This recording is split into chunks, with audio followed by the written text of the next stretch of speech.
Hello my future doctors, I hope आप लोगों का नीट 2024 बहुत अच्छा गया होगा।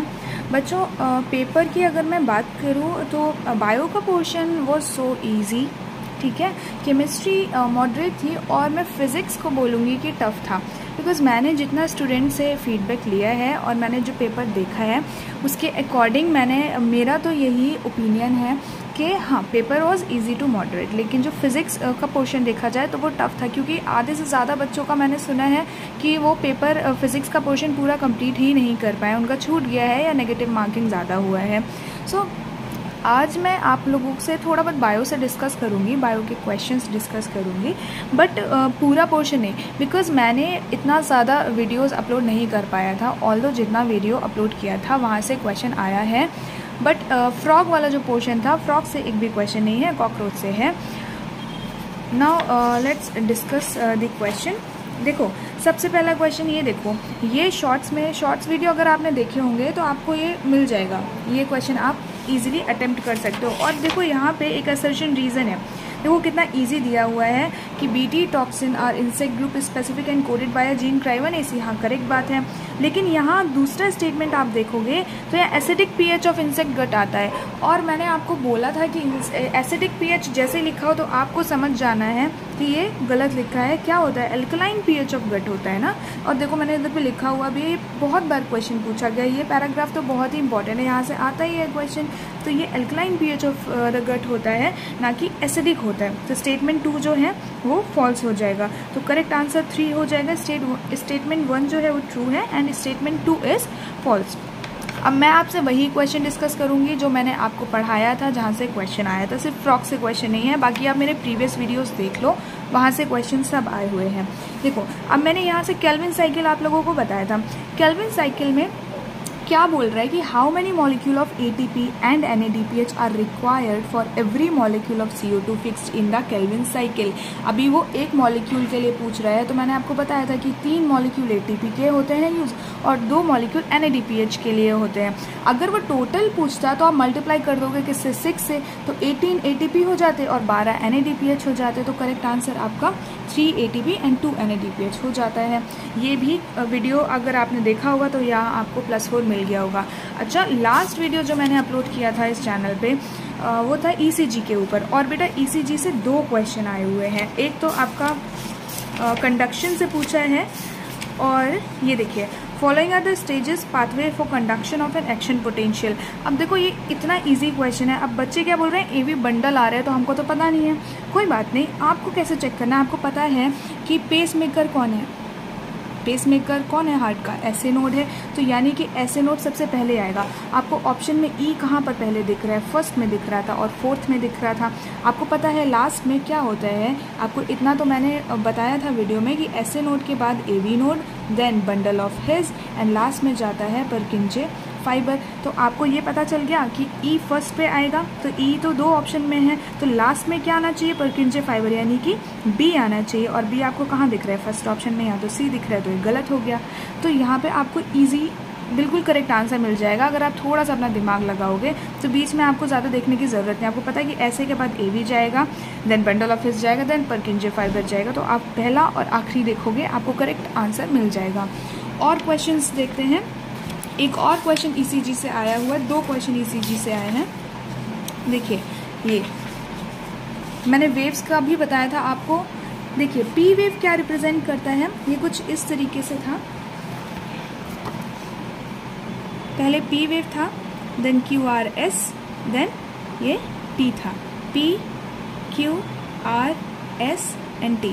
और मैंने आपको बोला था कि P वेव जो रिप्रेजेंट करता है, क्या करता है? Depolarisation of atria. इतना इजी ऑप्शंस दिए हैं कि अगर आपको एक का भी मैच मिल जाता है तो आप आसानी से कर सकते थे। तो P वेव का देखो डीपोलराइजेशन ऑफ एट्रिया मिल रहा है, सीधा सीधा है कि A का 3 मिल रहा है। और QRS के लिए मैंने बोला था कि अगर आपको नहीं याद होता है तो रट के जाओ, लेकिन क्वेश्चन आएगा। QRS का क्या बोला था कि V जैसा है तो उल्टा कर लो इसका। तो इसका ऑप्शन आपका जो करेक्ट ऑप्शन हो जाएगा, सेकंड ऑप्शन हो जाएगा कि P वेव रिप्रेजेंट करता है डीपोलराइजेशन ऑफ एट्रिया, QRS क्या रिप्रेजेंट कर रहा है आपका depolarisation of ventricle. T wave and TP gap जो दिख रहा है वो भी आपको मिल जाएगा। ज़्यादा देखने की ज़रूरत नहीं है, एक मैच कर लोगे, आसानी से हो जा रहा है। यहाँ पर ये कुछ डिजीज़ के बारे में बताया है, ऑल्दो मैंने इतना इसके बारे में भी नहीं बताया, लेकिन एक के बारे में आपको पता होना चाहिए था, एक्रोमेगैली। देखो एक्रोमेगैली क्या होता है, एक्रोमेगैली में जब ज़्यादा सिक्रीशन होता है ग्रोथ हार्मोन का तो एक्रोमेगैली होता है। अगर ये नहीं मालूम तो क्रिटिनिज़म में तो पता होगा, क्रिटिनिज़म में तो पता है आपको कि एक्सेस सिक्रीशन होता है कॉर्टिसोल का, तो कैसा फेस हो जाता है, मून फेस हो जाता है, हाइपरग्लाइसेमिया हो जाता है, ये आपको मालूम होना चाहिए था। इतना इजी बनाया हुआ है इस मैचिंग को, तो ये भी आप इजीली करेक्ट आंसर इसका कर सकते थे और +4 मार्क्स आपको मिल सकते थे। अच्छा, और क्वेश्चन डिस्कस अगर करें तो जितना क्वेश्चन है ओवरऑल तो सब एनसीईआरटी से ही आया है, और एक क्वेश्चन ये तो मालूम था कि ये तो आना ही है, ये भी मैंने शॉर्ट्स में दिया हुआ है। अब इस क्वेश्चन में देखो, आपको मालूम है कि फंक्शनल रेजिडुअल कैपेसिटी क्या होता है, ERV + RV होता है। आपको देखो दिख रहा है ERV + RV यहाँ पर दिया हुआ है, तो इजी आप B का जब 4 से मैच करोगे तो आपके पास आंसर खुद आ जाएगा। B का 4 कहीं दिया ही नहीं था, आप आसानी से ये भी +4 गेन कर सकते थे यहाँ से। बहुत इजी ऑप्शन बना है। अगर क्वेश्चन अगर किसी को नहीं भी आता है, थोड़ा बहुत आता है समझ में, तो अगर आप एलिमिनेशन मेथड भी यूज़ करते ना तो आसानी से कर सकते थे। अच्छा, फिशेस के बारे में दिया हुआ है। अब देखो एक्सोसीटस कौन सी फिश है, टेरोफाइलम सबको पता होता है कि एंजल फिश है ना, एंजल फिश है, लेकिन यहाँ पे 2 ऑप्शन में दिया हुआ है, ए का 2 में भी दिया है और 4 में भी दिया है। तो आगे देख लेते हैं क्या होगा भाई। मैगजीन पता है हैग फिश है ना, मैगजीन हैग फिश है, और आपका प्रिस्टिस आ जाएगा सॉ फिश में, और एक्सोसीटस आपको मालूम है फ्लाइंग फिश है, तो आपको सीधा आंसर आ रहा है सेकेंड ऑप्शन। ठीक है बच्चों, तो ओवरऑल पेपर बहुत ईजी था। यहाँ ये मतलब ऐसा है कि रिपीट हुआ है क्वेश्चन, अगर आपने प्रीवियस ईयर भी अच्छे से पढ़े हैं तो भी आप लोगों के लिए इजी होगा, आप कर सकते थे इजीली ये सब क्वेश्चन। यहाँ से आपको मालूम था कि हर साल क्वेश्चन आता है, आपको ये पैराग्राफ भी पढ़ के जाना था।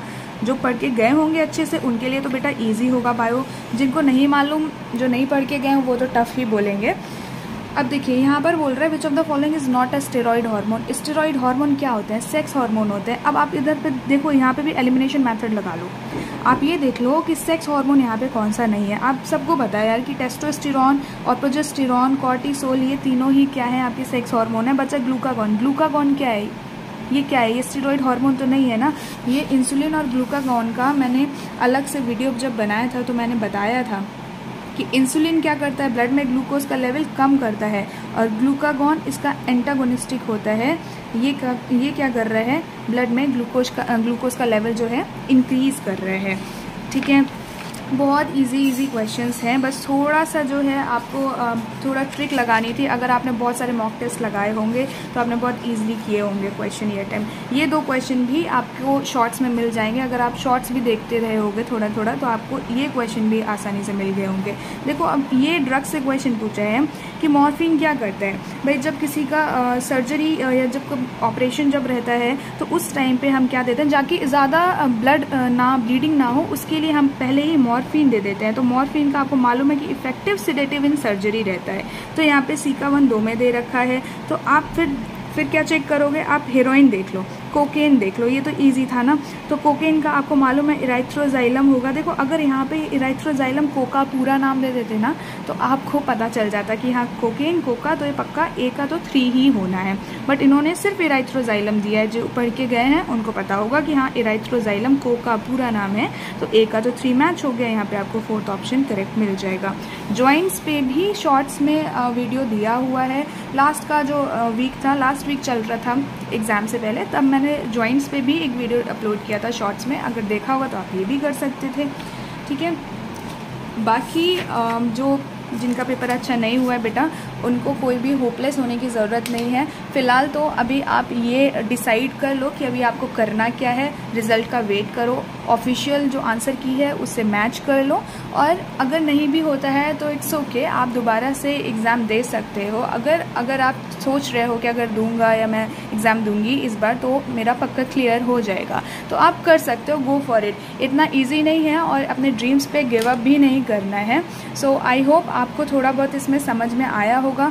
आप लोग भी अपना जो भी ओपिनियन है मुझसे शेयर कर सकते हैं इन द कमेंट सेक्शन, और कोई भी प्रॉब्लम होती है उसके लिए मैं 2025 एस्पिरेंट्स के लिए हमेशा साथ में रहूँगी। Okay, see you in the next video.